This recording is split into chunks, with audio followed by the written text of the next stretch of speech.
Bonjour à tous, bienvenue dans ce nouveau numéro de Ski Mag. Quel sera le Saint-Quentin en Yvelines de demain? Avec un nouveau paysage à 12 communes, il s'agit désormais de construire un projet de territoire partagé. C'est le pari de Ski Demain et c'est maintenant que ça commence, c'est parti!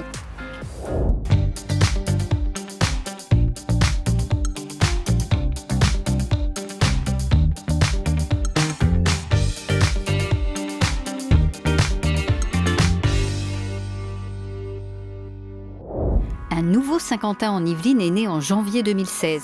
La loi de modernisation de l'action publique territoriale et d'affirmation des métropoles, promulguée en janvier 2014, a redessiné la carte du territoire. Ainsi, Elancourt, Guyancourt, Trappes, La Verrière, Montigny-le-Bretonneux, Voisins-le-Bretonneux et Magny-les-Hameaux ont vu 5 autres communes se joindre à elles. Coignères, Les Clés-sous-Bois, Maurepas, Plaisir et Villepreux. Désormais, forte de ses 82 000 habitants supplémentaires, l'intercommunalité compte plus de 230 000 Saint-Quentinois répartis sur 120 km². C'est donc tout un projet qui doit être redéfini. La loi d'orientation sur l'aménagement et le développement durable du territoire de juin 1999 offre aux collectivités comptant au moins 50 000 habitants la possibilité de s'associer afin de mettre en œuvre un projet de territoire partagé. Un projet qui détermine les orientations que se fixe l'agglomération en matière de développement économique et de cohésion sociale, d'aménagement et d'urbanisme, de transport ou de logement. Et qui détermine aussi les mesures permettant d'effectuer ces orientations. Plus que jamais, Saint-Quentin en Yvelines retrousse ses manches pour faire naître plus d'innovation, plus de vivre ensemble et plus de synergie au sein de l'intercommunalité. Les projets de territoire, en règle générale, on les met en place dans des structurations territoriales pour permettre d'avoir une vision à long terme sur les 25-30 ans, voire au-delà, pour pouvoir avoir une espèce de feuille de route dans tous les secteurs qui nous importent pour pouvoir, avoir une vision sur le lointain de ce qu'on veut faire de notre territoire. Parmi les grands projets qui se dessinent, les transports. Avec la ligne 18 de métro du Grand Paris Express qui desservira Saint-Quentin en Yvelines Est via la future gare de Guyancourt. La commune de Magny-les-Hameaux se verra reliée à la gare de Saint-Quentin en Yvelines. Quant à la gare de La Verrière, elle sera améliorée pour répondre aux nouveaux besoins de la commune et des collectivités voisines. Concernant l'aménagement des routes, il est prévu de recouvrir la nationale 10 afin que la ville de Trappes ne soit plus coupée en deux comme actuellement. Est aussi prévu le doublement du pont Schuller à Maurepas afin de désengorger la circulation et d'instaurer une ligne de transport en site propre. On va devoir travailler là-dessus avec non seulement, une vision d'avenir, mais aussi une vision d'envie. C'est pour ça que nous allons travailler avec des partenaires qui sont sur le territoire aujourd'hui. Des partenaires et en premier lieu les élus. Joséphine Coleman-Berger a rencontré les maires de chacune des communes du territoire, ainsi que les différentes directions de Saint-Quentin en Yvelines, afin de fédérer autour de ce projet. Un projet qui se veut collectif. En septembre dernier, une première assemblée plénière a ainsi réuni les représentants des 12 communes saint-quentinoises. Une première étape pour lancer le mouvement, la deuxième étant la rencontre avec les habitants et la concertation auprès de ces derniers. Ainsi, les 12 et 19 novembre dernier, les élus ont effectué ensemble 2 visites du territoire afin d'expliquer aux Saint-Quentinois le projet Ski Demain. Autre partenaire, le Codeski, le Conseil de développement de Saint-Quentin en Yvelines. Renouvelé en mai dernier, les membres du Codeski sont désignés par le président et les élus de Saint-Quentin en Yvelines. Son objectif, conseiller les élus de l'agglomération en matière de développement économique, financier ou concernant la vie associative, l'aménagement du territoire ou le logement. La nouveauté dans ce nouveau Codeski qui vient d'être installé par le président Logier, c'est que les 96 membres de ce Codeski ont été désignés pour un quart d'entre eux par le président de Saint-Quentin, Michel Logier, et pour les 3/4 par les maires des 12 communes qui constituent aujourd'hui le nouveau Saint-Quentin. Les 96 membres du Codeski sont issus du monde économique et associatif. Ce sont aussi des habitants et des experts qui viendront apporter leur avis aux élus et alimenteront les diverses étapes du projet Ski Demain. Dès novembre 2016 et jusqu'à février 2017 se déroulera la phase de diagnostic et la définition des enjeux du nouveau territoire à 12 communes. De février à avril 2017, débutera la phase de définition de la stratégie territoriale et des grandes orientations futures. D'avril à juin, déclinaison de la stratégie en un programme d'action concrète. Juin-juillet 2017, adoption du projet de territoire en conseil communautaire. À noter que de novembre 2016 à juin 2017 se tiendront des réunions publiques afin de concerter les Saint-Quentinois. Des Saint-Quentinois qui sont d'ores et déjà invités à apporter leurs témoignages via des textes, photos et vidéos, par mail et via les réseaux sociaux. Nous sommes nous-mêmes partis à la rencontre des Saint-Quentinoises et des Saint-Quentinois afin de recueillir leurs impressions et leurs souhaits pour le Saint-Quentin en Yvelines de demain. Ça fait 27 ans que je vis dans la région, je suis bien, très bien. Les points positifs, c'est qu'il y a pas mal de grandes surfaces. Les transports. Il y a beaucoup d'activités. J'aime bien le concept rue piétonnière comme ça. Il y a des restaurants. Ils ont amélioré même les jardins. Des auto-écoles, des spas, il y a un peu de tout. Ce que j'aime, c'est la verdure. En revanche, ce que j'aime moins, c'est quand même qu'il y a beaucoup de circulation. Les points améliorés, ce serait le deuxième centre commercial, le centre de SkyWest, qui lui est carrément vidé et on n'a plus rien, c'est dommage. Augmenter peut-être le nombre de parkings. Plus de surveillance, peut-être, dans le Saint-Quentin en Yvelines, même la nuit. Je ne sais pas si on fait beaucoup pour les jeunes, mais par contre, pour les personnes âgées, il n'y a pas grand-chose. Améliorer, baisser les impôts, locaux et fonciers.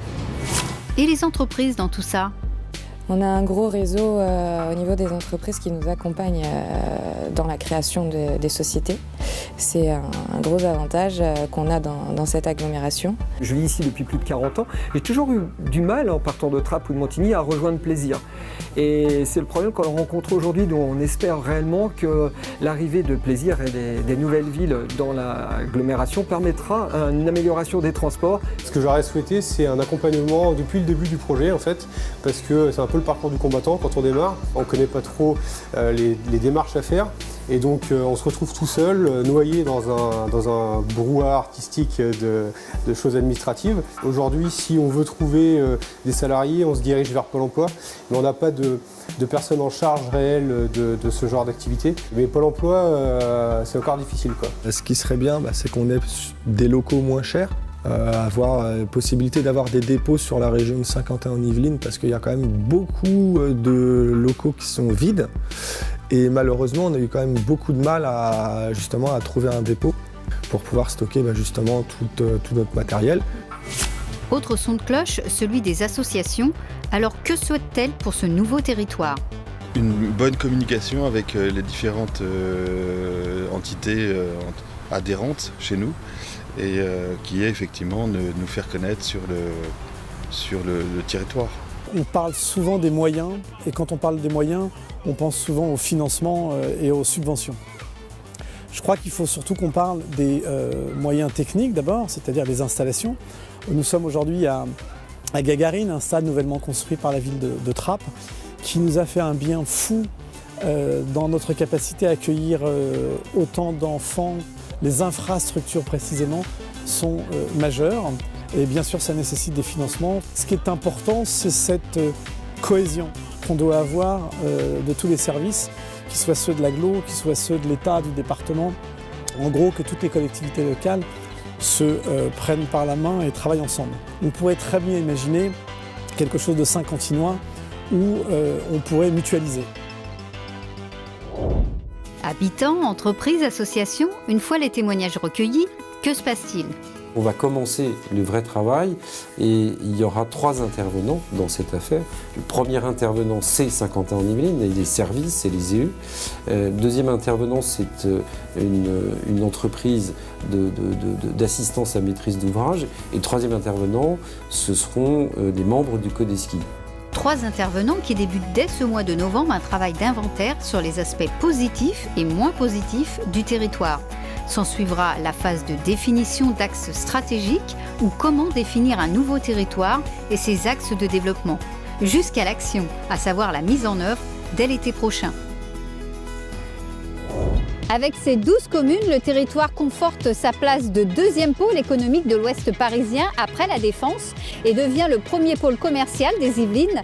Le développement économique déjà à la pointe, à Saint-Quentin en Yvelines, demeure malgré tout un atout crucial pour l'avenir. Ikea, JC Deco, Le Nôtre, Zodiac Aérospace, elles ont toutes choisi de s'implanter à Saint-Quentin-en-Yvelines. Mais pas seulement. De la TPE à la multinationale, les 16 000 entreprises que compte l'agglomération ont développé 145 000 emplois, engendrant l'un des PIB par habitant les plus élevés de l'Hexagone.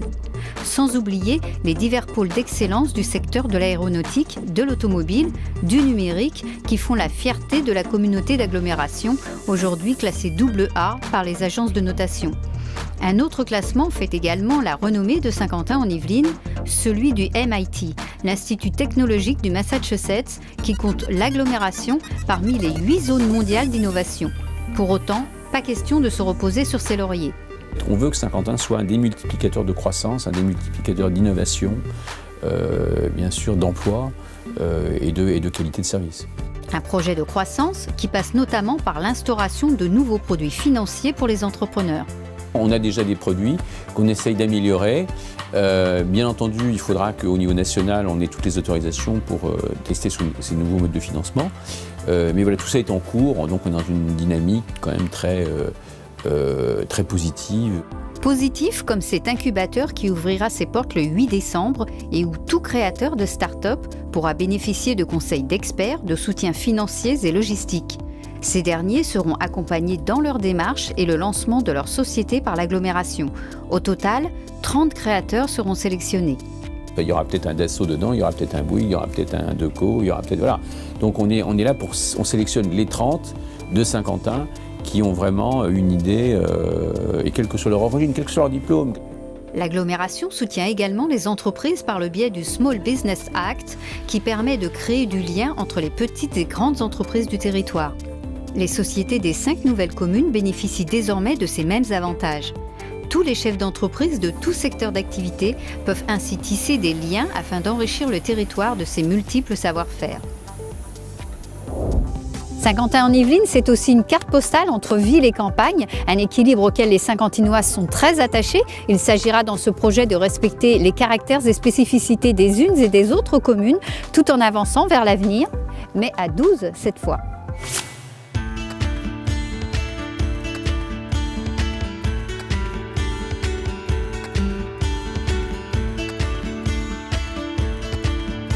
Plus on est nombreux, plus on peut mutualiser, plus on peut mettre en commun et plus on est riche. Que ce soit le monde associatif, la culture, les entreprises, c'est un écosystème, comme on dit aujourd'hui.